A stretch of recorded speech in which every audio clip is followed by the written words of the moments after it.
अब हमारे साथ जुड़ गए हैं बिजवासन विधानसभा के पूर्व प्रत्याशी लोकेंद्र कपसेड़ा जी। बहुत बहुत स्वागत है लोकेंद्र जी आपका द न्यूज़ वन में। धन्यवाद बहुत बहुत जी। सबसे पहला सवाल जो मैं आपसे जानना चाहता हूं कि आपका राजनीति में आने का क्या मकसद है? देखिए, राजनीति में आना कुछ सोच समझ के नहीं आया गया है, ना ही मैंने पॉलिटिकल कुछ पढ़ाई करी है। यूथ हैं, पढ़े लिखे हैं, काम कर रहे हैं। प्रॉब्लम नजर आई कि दिल्ली जो देश की राजधानी है जी, हिंदुस्तान जैसा बड़ा देश जो वर्ल्ड लेवल पे नाम कमा रहा है, उसकी राजधानी में पानी नहीं है। लोग पानी को तरसते हैं। इससे मूलभूत क्या सुविधा हो सकती है? सड़कें भी हैं, सीवर भी हैं, सब कुछ है, पर पानी। मेरा राजनीति में आने का कारण सिर्फ एक है कि मेरे गांव कापासेड़ा में पानी नहीं है और मुझे वो लाके छोड़ना है। किस तरीके से पानी की सुविधा लोगों तक मुहैया कराएंगे? किस तरीके से आपने कोई ब्लूप्रिंट तैयार किया होगा? तो आप किस तरीके से सोच रहे हैं कि आप लोगों की सहायता कर सकते हैं? देखिए, यूजुअली के लोग क्या करते हैं कि पानी की समस्या आती है तो टैंकर भिजवा देता है, कोई गैर कानूनी प्राइवेट सबमर्सिबल खुदवा देता है, जो चल रहे हैं कोई उनकी मोटर ठीक करा देता है। जैसे कि मैंने आपको कहा, पढ़े लिखे लोग हैं, हमने प्लान ड्राफ्ट किया है वाटर हार्वेस्टिंग का। मेरा पहला एजेंडा उसका सिर्फ ये रहेगा कि जितने भी हमारे गांव में अभी जो जोड़ हो गई, खाली डीसी लैंड हो गई, और जितनी भी गलियां हैं जो बारिश का पानी, सबसे पहले हम उसको रिस्टोर करेंगे।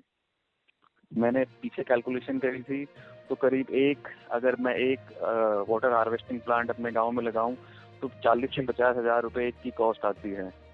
अगर सिर्फ मात्र 50 करा दूं, सिर्फ 50, तो मेरा ये मानना है मेरे गांव में ऑटोमेटिकली बारिश का पानी जो जाएगा 3 साल के या 2 साल के अंदर अंदर वाटर लेवल अपने आप ऊपर आ जाएगा, समस्या ही खत्म हो जाएगी ये पानी की। जी, जैसा कि हमने देखा लगातार 42 दिनों से जरूरतमंद लोगों की सहायता कर रहे हैं। जो ये समाज सेवा का आपका जुनून है, ये पहले से था या अभी कोरोना महामारी के चलते आपने समाज सेवा शुरू की? देखिए, I am very recent into politics और ये अनएक्सपेक्टेड था। कोरोना आया, किसी को पता नहीं था, अचानक आया। तो हमने पहले दिन जब हमने शुरुआत करी 24 मार्च को, जब हमने पहले दिन खाना लगाने का विचार बनाया, तो हमारे यहाँ पे 2 पतीले खाना लगे थे। आज हम 8 से 10 हजार लोगों को रोज खाना खिला रहे हैं, सुबह शाम मिलाकर। दूध की सुविधा भी दे रहे हैं, पानी भी भिजवा रहे हैं, टैंकर जहाँ पे पानी नहीं पहुंच पा रहा है। और अपने गांव कापासेड़ा की और आसपास के इलाकों की हम लोग सैनिटाइजेशन करा रहे हैं और फॉगिंग करा रहे हैं, ताकि मलेरिया से या किसी और बीमारी से बुखार ना आने लगे लोगों को। तो ये इंस्टेंट था, ये जरूरत थी, नजर आई। किस तरीके से आप जरूरतमंद लोगों तक पहुंच पा रहे हैं? वो लोग आपसे संपर्क कैसे करते हैं? मेरा नंबर है फेसबुक पे सब जगह गया हुआ है, क्योंकि मेरा कार्यालय मेन रोड पर ही है। और साथ ही साथ अभी रिसेंटली हमने पीछे ही चुनाव लड़ा है, तो लोग पहले ही जानते हैं आस पास पड़ोस के। तो वो आते हैं, खाना खाते हैं, सोशल डिस्टेंसिंग हम मेंटेन कर रहे हैं। इनफैक्ट बड़े बोल नहीं है, पर बोलना चाहूंगा, विधानसभा में अगर सोशल डिस्टेंसिंग है, आपको कहीं पे खाना बट रहा है तो वो हमारे पास बट रहा है। जी, सरकार और WHO ने कोरोना महामारी से निपटने के लिए सोशल डिस्टेंसिंग को जरूरी बताया है। तो मैं आपसे जानना चाहूंगा कि सोशल डिस्टेंसिंग को ध्यान में रखते हुए आपने 5000 से 10,000 लोगों में लगातार खाने व राशन का वितरण किस तरीके से किया? किस तरीके से आप लगातार ये कार्य कर रहे हैं? तो हमारे जो इलेक्शन के टाइम के वॉलंटियर्स थे, जिसमें बहुत सारे तो मेरे चाचा ही हैं और मेरे भाई लगते हैं, जो हमारे गाँव के हैं, तो वो धीरे धीरे अपने आप आते चले गए। लोगों को हमने रिक्वेस्ट करी, फोन किया, ग्रुप्स में मैंने वॉइस मैसेजेस डाले कि मुझे वॉलंटियर्स चाहिए खाना बनाने के लिए भी और डिस्टेंस मेंटेन करने के लिए भी। हालांकि प्रशासन से हमने हेल्प मांगी थी, लेकिन जब लोग इतनी बड़ी मात्रा में है और प्रशासन के पास बहुत ज्यादा काम पहले ही है करने को, तो वो ज्यादा हेल्प नहीं कर पाए। लेकिन हमने अपने गांव के सब लोगों ने मिलके सोशल डिस्टेंसिंग मेंटेन करी। हम लोगों ने हर 100 मीटर पे, 50 मीटर पे एक अपना आदमी खड़ा करा, उनको थर्मामीटर्स दिए, डिजिटल इंफ्रारेड वाले, उनका फीवर चेक करने के लिए और डिस्टेंस मेंटेन कराने के लिए।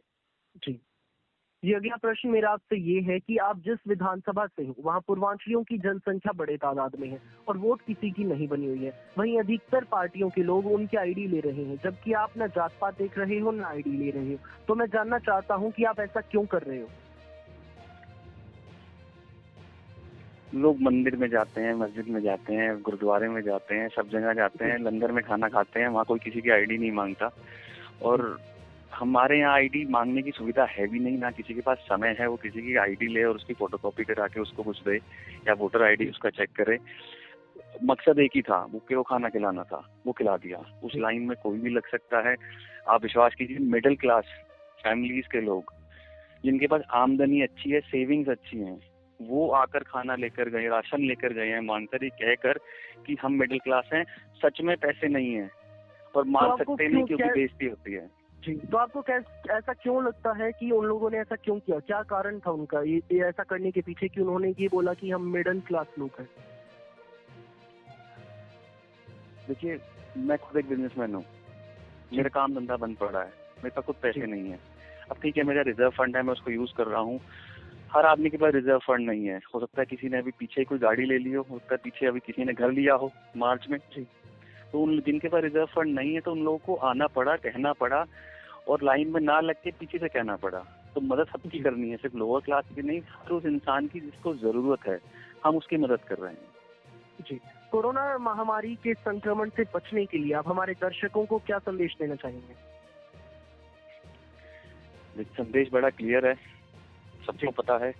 हालांकि रिलैक्सेशन बहुत आ गई है कल सोमवार से, तो डिस्टेंस मेंटेन कीजिए, जो बीमार है उसकी हेल्प कीजिए, 100 नंबर पे फोन करके इन्फॉर्म कीजिए अगर आपको कुछ शक है।